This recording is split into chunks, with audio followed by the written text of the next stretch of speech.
గంగానదిలో కొట్టుకుపోయిన పాపమంతా ఎక్కడికి పోతుంది?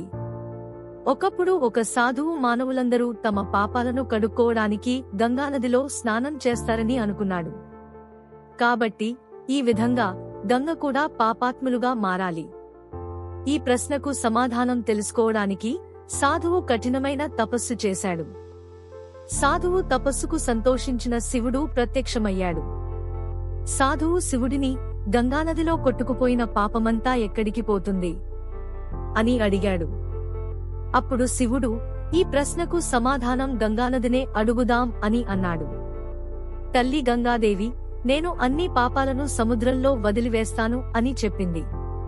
అందుకే నేను పాపిని కాదు.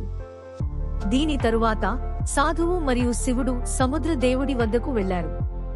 సముద్ర దేవుడు, నేను ఎలా పాపిని కాగలను? నేను ఆ పాపాలను ఆవిరిగా మరియు మేఘాలుగా మారుస్తాను అని అన్నాడు. ఇప్పుడు సాధువు మరియు శివుడు ఒకే ప్రశ్న తీసుకుని మేఘాల వద్దకు వెళ్లారు. మేఘాలు, నేను అన్ని పాపాలను తిరిగి నీరుగా మార్చి భూమికి పంపుతాను, దాని నుండి ఆహారం పెరుగుతుంది. మరియు ఒక మనిషి ఆ ఆహారాన్ని ఎప్పుడు తీసుకుంటాడో ఆ ఆహారాన్ని అతను తీసుకునే మనస్తత్వం ప్రకారం అతని మనస్తత్వం ఏర్పడుతుంది.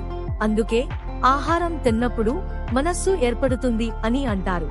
ఈ వీడియో మీకు నచ్చితే లైక్ చేయండి, షేర్ చేయండి మరియు సబ్స్క్రైబ్ చేయండి.